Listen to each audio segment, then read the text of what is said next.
नमस्कार मित्रांनो, मी उदय लाड पुन्हा एकदा स्वागत करतो आपल्या सर्वांचं आवडत्या यूट्यूब चॅनल शेती मित्र व्हिडिओ पाहणाऱ्या सर्व शेतकरी मित्रांच्या आजच्या व्हिडिओमध्ये मनापासून खूप खूप स्वागत.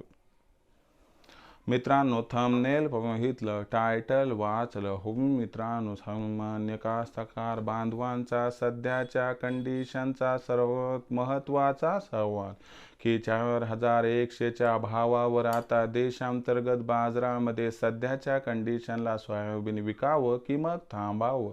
सध्याच्या कंडिशनचा हा सर्वात महत्त्वाचा सवाल की 4100च्या भावावर देशांतर्गत बाजारामध्ये सध्याच्या कंडिशनला सोयाबीन विकावं की मग थांबावं.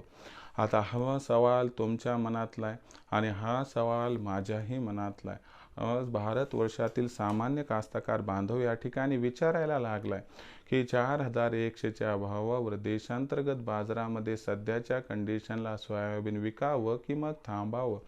जर या सर्वात महत्त्वाच्या प्रश्नाचा आपल्याला जाणून घ्यायचा असेल अचूक उत्तर, तर कृपया आपण सर्वांनी व्हिडिओ सुरुवातीपासून शेवटपर्यंत पाहावा.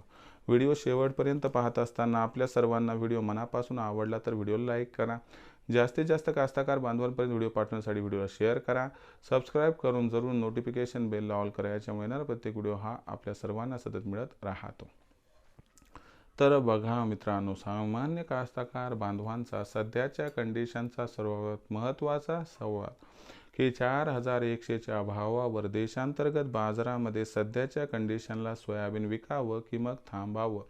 जर या सर्वात महत्त्वाच्या प्रश्नाचं आपल्याला अचूक उत्तर जाणून घ्यायचं असेल तर सध्या देशांतर्गत व आंतरराष्ट्रीय बाजारात सोयाबीनची भाव पातळी व मागणी पुरवठ्याची स्थिती कशी आहे, यांचा भविष्यात सोयाबीनच्या भावावर परिणाम कशा पद्धतीनं होऊ शकतो. जर या प्रश्नांची उत्तरे मिळाली तर त्यानंतर आपल्याला या ठिकाणी या प्रश्नाचं उत्तर किंवा उलगडा होईल की 4100च्या भावावर देशांतर्गत बाजारामध्ये सध्याच्या कंडिशन सोयाबीन विकावं की मग थांबावं. चला या प्रश्नाचं घेऊयात उत्तर.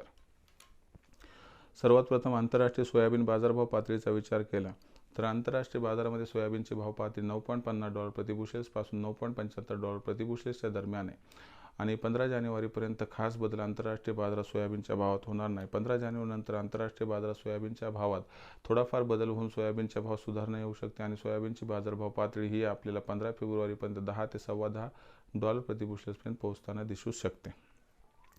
आंतरराष्ट्रीय बाजारातील सोयाबीनच्या भावाची ही स्थिती जी आहे तर त्याच्यामुळे एक गोष्ट लक्षात घ्या की भविष्यात जागतिक सोयाबीन उत्पादनात 2025मध्ये वाढ संभवत आहे.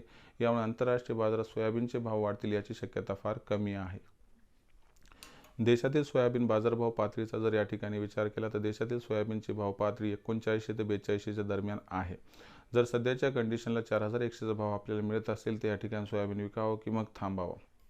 तर बघा मित्रांनो, आंतरराष्ट्रीय बाजारामध्ये सोयाबीनच्या भावात काही जास्त बदल होणार नाही. याचा अर्थ आंतरराष्ट्रीय बाजारातून देशातील सोयाबीन बाजारभाव वाढीसाठी अनुकूल परिस्थिती निर्माण होणारच नाही.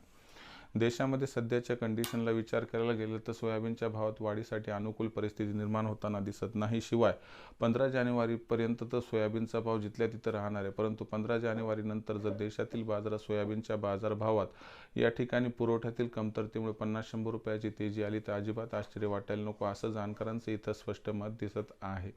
याचा अर्थ आपल्याला 4100च्या भावावर सोयाबीन विकावं अथवा थांबावं. या प्रश्नाचं उत्तर आहे की जर तुम्हाला इथून 1.5-2 महिने थांबून 50 ते 100 रुपयाची तेजी आली तर परवडत असेल तर तुम्ही या ठिकाणी थांबावं. अन्यथा सध्याच्या कंडिशनला 50 रुपयाच्या तेजीचा मोह पुढील 2 महिन्यासाठी टाळून जर 4100च्या भावावर सोयाबीन विक्री करण्याचा निर्णय आपल्या आर्थिक परिस्थितीनुसार घेतला तर आपला होऊ शकतो फायदा. भविष्यात देशातील बाजारात सोयाबीनचा भाव कसा राहणार याबद्दल अधिक व अचूक माहिती प्राप्त करण्यासाठी पाहत राहा आवडतं यूट्यूब चॅनल शेती मित्र. व्हिडिओ आवडला असेल लाईक करा, कास्तकार बांधवांपर्यंत पाठवण्यासाठी शेअर करा, सबस्क्राईब करून नोटिफिकेशन बेलला ऑल करा. याच्यामुळे येणारा प्रत्येक व्हिडिओ हा आपल्या सर्वांना सतत मिळत राहतो. तर मित्रांनो, अशाच एका नवीन व्हिडिओसह मी आपला मित्र उदय लाड आपल्या सर्वांच्या आवडत्या यूट्यूब चॅनल शेती मित्र मिळत राहील. तोपर्यंत माझ्या प्रत्येक शेतकरी मित्राचे आणि कास्तकार बांधवाच्या आजच्या व्हिडिओमध्ये मनापासून खूप खूप आभार.